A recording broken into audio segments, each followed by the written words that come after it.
मैं यहाँ इसलिए आया हूँ कि आपका जो संघर्ष है, आपकी जो लड़ाई है, उसमें हम कंधे से कंधा मिला करके आपके साथ चलना चाहते हैं। जात के आधार पर भेदभाव करें आप, जात के आधार पर ऊंच नीच करें आप, जात के आधार पर छुआछूत करें आप, और जब हम अपने न्याय की बात करें तो आपको उसमें जातिवाद दिखाई देता है। चुनाव चाहे पंचायत का हो या विधानसभा का या लोकसभा का, हर कोई आकर के अति पिछड़ा कर रहा है। बोलिए कर रहा है कि नहीं कर रहा है? कि जब तक बच्चा भी रोता नहीं है ना, चिल्लाता नहीं है ना, तब तक माँ को नहीं पता चलता है कि बच्चा को चोट लग गया है।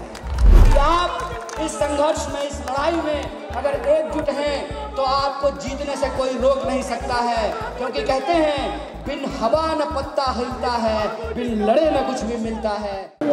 मेरी आवाज आ रही है? ऊपर में जो लोग हैं थोड़ा जोर से बताइए, आवाज आ रही है? बहुत बहुत धन्यवाद। सबसे पहले बिहार प्रदेश के अलग अलग जिले से प्रजापति समाज के इस कार्यक्रम में उपस्थित हुए आप सभी आदरणीय बुजुर्गों का, माताओं बहनों का, नौजवान दोस्तों का, मीडिया के साथियों का, और मेरी आवाज़ जिन तक भी पहुंच रही है और जो लोग इस कार्यक्रम को डिजिटल माध्यम से, सोशल मीडिया के माध्यम से भी देख रहे हैं, आप सबको मैं बहुत बहुत क्रांतिकारी इस्तकबाल करता हूं, आपका हार्दिक अभिनंदन करता हूं, आपका स्वागत करता हूं। और सबसे पहले मैं धन्यवाद देना चाहता हूं बापू सभागार के एक एक कर्मचारी को, इलेक्ट्रीशियन को, साउंड सिस्टम को चलाने वाले हमारे भाई बंधु को, बापू सभागार की साफ सफाई करने वाले, देख रेख करने वाले अपने सफाई कर्मियों को मैं धन्यवाद देना चाहता हूं। आप सब लोग या तो ट्रेन से आए होंगे, या बस से आए होंगे, या गाड़ी से चल करके आए हुए हैं। सभी मेहनतकश लोगों को, श्रमजीवियों को जो आपको लेकर के इस कार्यक्रम में आए हैं, मैं उनको धन्यवाद देना चाहता हूं। मैं धन्यवाद देना चाहता हूं जो हमारे सुरक्षाकर्मी हैं, बिहार पुलिस के जवान हैं, और बिहार कुम्हार प्रजापति समन्वय समिति के एक एक वॉलंटियर को, जिन्होंने इस तपती धूप में, इस गर्मी में अलग अलग बिहार के गांवों में जाकर के, जिलों में जाकर के संतराम बीए जी की इस पुण्यतिथि के कार्यक्रम की तैयारी की है। मैं बिहार कुम्हार प्रजापति समन्वय समिति के एक एक कार्यकर्ता, समर्थक और उनके सदस्यों को धन्यवाद देना चाहता हूं। आप तमाम लोगों की मेहनत का ये नतीजा है कि आज जब यहाँ आप बापू सभागार में संत बीए राम जी को याद कर रहे हैं, आपके संगठन की शक्ति है, ये आपके कार्यक्रम की ताकत है कि सिर्फ बापू सभागार में संतराम बीए जी को याद नहीं किया जा रहा है, आनन फानन में आज बीजेपी ऑफिस में भी कार्यक्रम किया गया है। ये आपकी पहली जीत है, इस बात को याद रखिएगा। और आपकी इस जीत को बधाई देते हुए, संतराम बीए जी को याद करते हुए मैं विशेष रूप से स्वागत करना चाहता हूं, उनका धन्यवाद करना चाहता हूं जो इस आदरणीय मंच पर उपस्थित हैं। इस कार्यक्रम की अध्यक्षता करने वाले अध्यक्ष दानी प्रजापति जी का, मंच संचालन कर रहे माननीय चंद्रभूषण पंडित जी का, और इस कार्यक्रम में मुख्य अतिथि, विशिष्ट अतिथि के तौर पर यहाँ पर उपस्थित हुए हैं इसराज मंसूरी जी, सलीम परवेज साहब, संतोष कुमार महतो जी, दानिश जी, और हमारे भारतीय राष्ट्रीय कांग्रेस के माननीय मंत्री बिहार सरकार में हमारे भाई मुरारी गौतम जी, और जो मंच पे तमाम लोग मौजूद हैं। मैं खास करके जो हमारे युवा साथी हैं, जिन्होंने बड़ी मेहनत की है इस कार्यक्रम की तैयारी के लिए, अटल प्रजापति जी, हमारे प्रोफेसर साहब, और 2 महिलाएं भी पहली कतार में बैठी हुई हैं। आप सबका मैं बहुत हृदय से धन्यवाद करता हूं कि आपने आज मुझे यहाँ आने का मौका दिया और आप लोगों से मिलने का अवसर प्रदान किया है। आपने देखा कि मैं जब से मंच पे आया हूं, तीसरी बार अपनी जगह बदल चुका हूं। देखा कि नहीं देखा?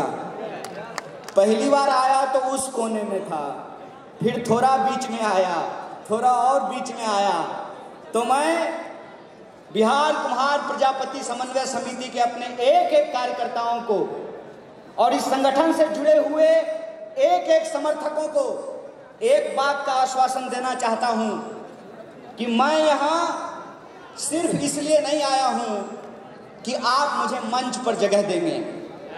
मैं यहां इसलिए आया हूं कि आपका जो संघर्ष है, आपकी जो लड़ाई है, उसमें हम कंधे से कंधा मिला करके आपके साथ चलना चाहते हैं। एक बात और बता देते हैं, मंच पे जगह नहीं होता ना, तो आप लोगों के बीच में आकर के बैठते और इस कार्यक्रम का हिस्सा बनते। ये बात मैं क्यों कह रहा हूं?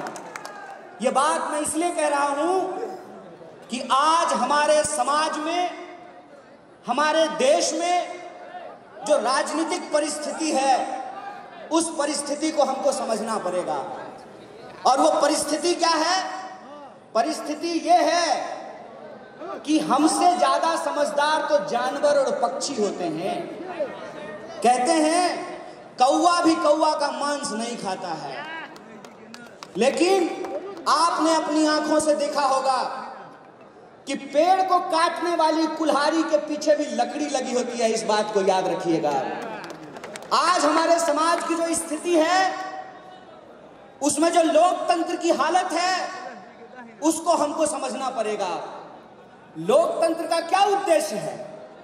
लोकतंत्र का उद्देश्य होता है समाज का, देश का, उसके भीतर रहने वाले लोगों का 100% भागीदारी। 100% भागीदारी, ये लोकतंत्र का उद्देश्य है। आप लोगों का इतना प्रेम है, इतना स्नेह है, आप मुझे देखना चाहते हैं, इसके लिए मैं दिल से आपका धन्यवाद करता हूँ। आपको कोटि कोटि प्रणाम करता हूँ।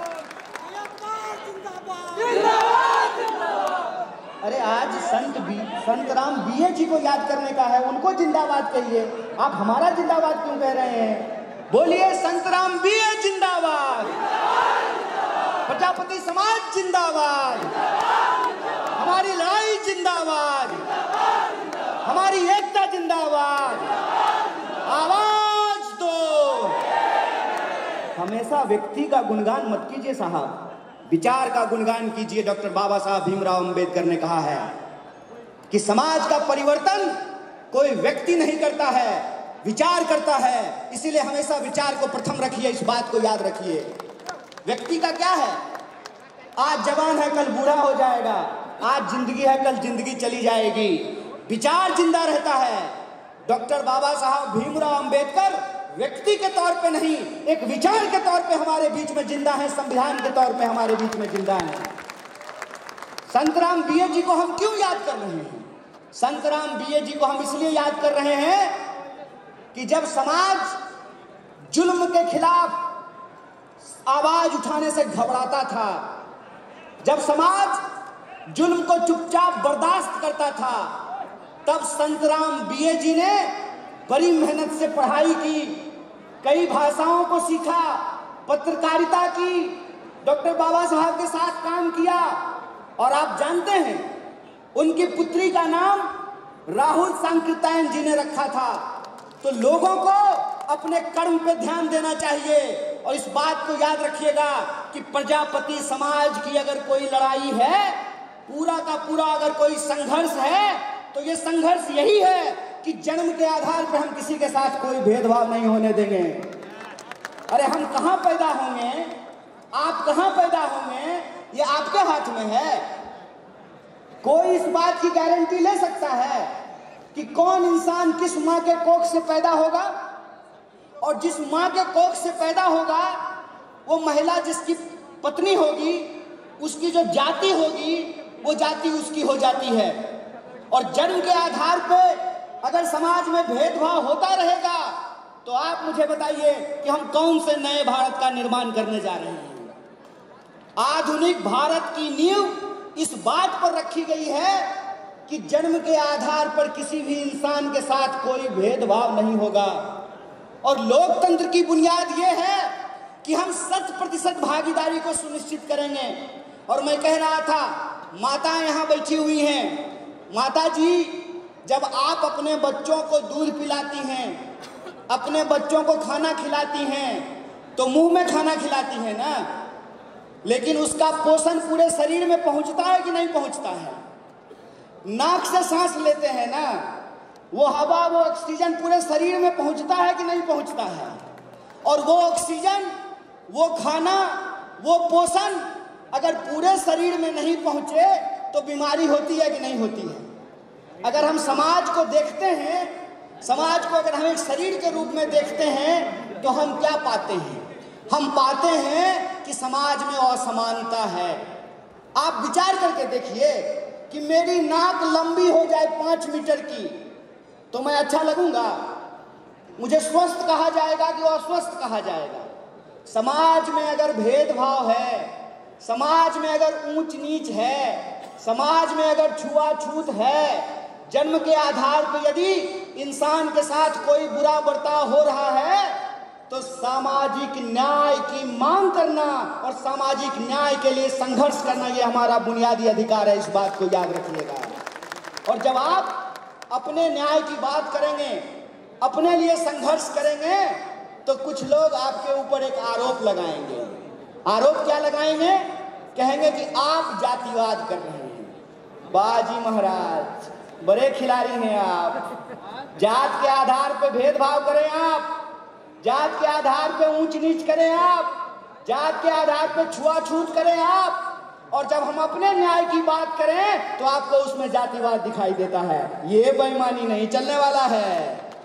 इस देश के अंदर जो लोकतंत्र है, उस लोकतंत्र की ही ताकत है कि हेलीकॉप्टर पर उड़ने वाले का भी वोट एक होता है, चंद्रभूषण बाबू का भी वोट एक है, और आप लोग जो नीचे बैठे हुए हैं आपका भी वोट एक है। बताइए, लोकतंत्र का ही ताकत है ना।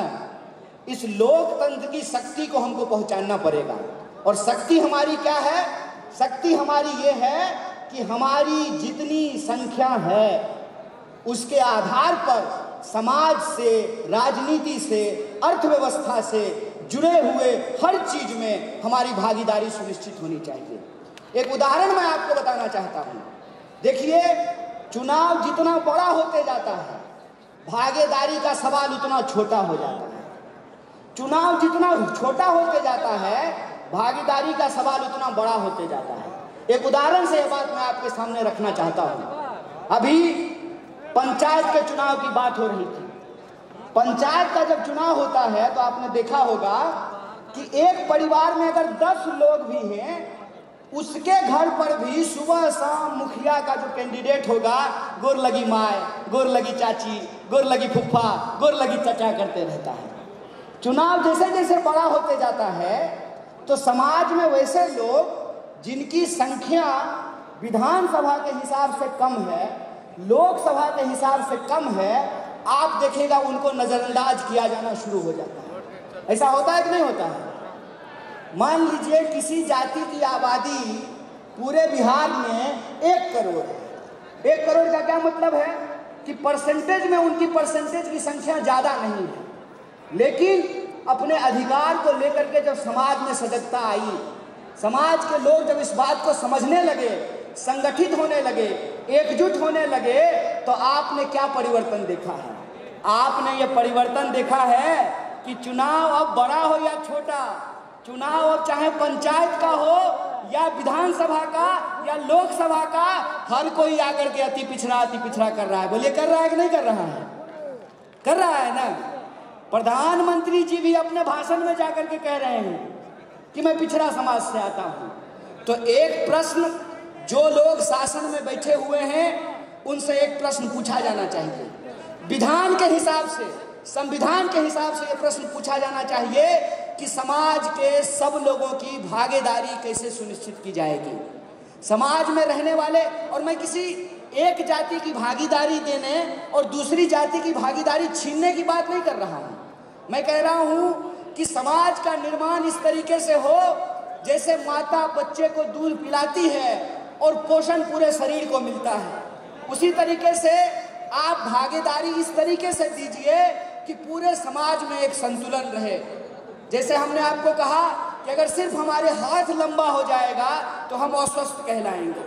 अगर समाज का एक तबका मजबूत हो जाएगा, दूसरा तबका पीछे छूट जाएगा, तो समाज जो है उसमें असंतुलन होगा। तो समाज में न्याय की स्थापना के लिए सबकी भागीदारी करना सुनिश्चित जरूरी है। और जिस तरीके से अभी यहाँ पर मौजूद मंत्री जी ने और दूसरे दल के तमाम नेताओं ने कहा कि बिहार सरकार लगातार जो पिछड़े वर्ग के लोग हैं, जो कमज़ोर तबके के लोग हैं, जो गरीब लोग हैं, उनकी भागीदारी सुनिश्चित करने की कोशिश कर रही है। तो मैं आप लोगों से एक बात कहना चाहता हूँ कि जब तक बच्चा भी रोता नहीं है ना, चिल्लाता नहीं है ना, तब तक माँ को नहीं पता चलता है कि बच्चा को चोट लग गया है। ऐसा होता है कि नहीं होता है? माता जी अगर हम रोएं नहीं तो आपको पता चलेगा कि हमको चोट लग गया है। तो अपने हक और अधिकार के लिए लड़ना, न्याय के लिए लड़ना है, इस बात को याद रखिएगा।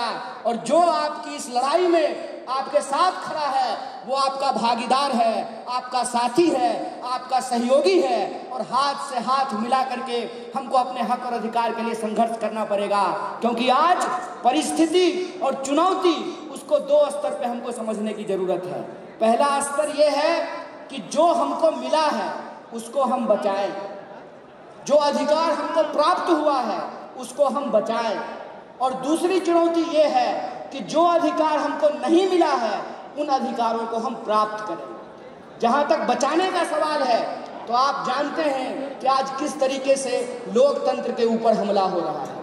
आप जानते हैं कि किस तरीके से एक एक करके हमारे अधिकार छीने जा रहे हैं। आप जानते हैं कि किस तरीके से तमाम तरह के विमर्श को सिर्फ चुनावों तक सिमेट करके रख दिया गया है। इसीलिए आपके हमारे तमाम यहाँ मौजूद लोगों के कंधे पे एक बड़ी ऐतिहासिक जिम्मेवारी है, और वो जिम्मेवारी ये है कि जिन संघर्षों को संत राम बीए जी ने किया, डॉक्टर बाबा साहब भीमराव अंबेडकर ने किया, शहीद आजम भगत सिंह ने किया, ज्योतिबा फूले ने किया, पेरियार ने किया, उन तमाम संघर्षों को, चाहे वो महात्मा गांधी का संघर्ष हो, पंडित जवाहरलाल नेहरू का संघर्ष हो, सुभाष चंद्र बोस का संघर्ष हो, उस संघर्ष को हमको आगे बढ़ाना पड़ेगा। और संविधान की जो मूल आत्मा है, हम भारत के लोग, उस हम भारत के जो लोग हैं, तमाम लोगों की उस भागीदारी को, उस अधिकार को बचाते हुए उस भागीदारी को हमको सुनिश्चित करना पड़ेगा। और इस लड़ाई में, इस संघर्ष में आपके संगठन ने 3 मांगे की हैं। मैं उन तीनों मांगों का अपने तरफ से पूरी तरह से समर्थन करता हूं और यह आश्वासन देता हूं कि आप इस संघर्ष में, इस लड़ाई में अगर एकजुट हैं तो आपको जीतने से कोई रोक नहीं सकता है। क्योंकि कहते हैं बिन हवा न पत्ता हिलता है, बिन लड़े न कुछ भी मिलता है। हमको अपने संघर्ष के लिए लड़ना पड़ेगा। इस संघर्ष के लिए आपकी पूरी समन्वय समिति को मैं तहे दिल से बहुत शुक्रिया अदा करता हूं। और आप लोग इतनी देर तक, इतनी गर्मी के बावजूद बैठे रहे, इस कार्यक्रम का हिस्सा बने, इसलिए आप तमाम लोगों को भी एक बार फिर से बहुत बहुत धन्यवाद कहकर अपनी बात को खत्म करूंगा। शुक्रिया। इनकलाब जिंदाबाद, हमारी एकता जिंदाबाद। जय हिंद, जय बिहार।